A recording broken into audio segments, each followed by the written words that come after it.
How to unlock permanently locked Snapchat account? Here's how. First, open any web browser on your device. Now in the search bar, type Snapchat support and search for it. From the search result, click on the first link that directs you to the Snapchat official support page. Once on the Snapchat support page, you will see several help categories.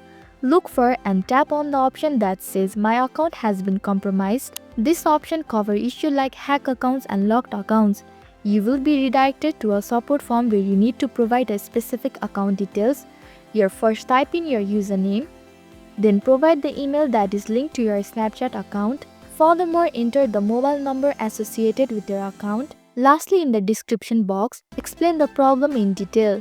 Mention that your account was locked unexpectedly and that you haven't violated Snapchat terms.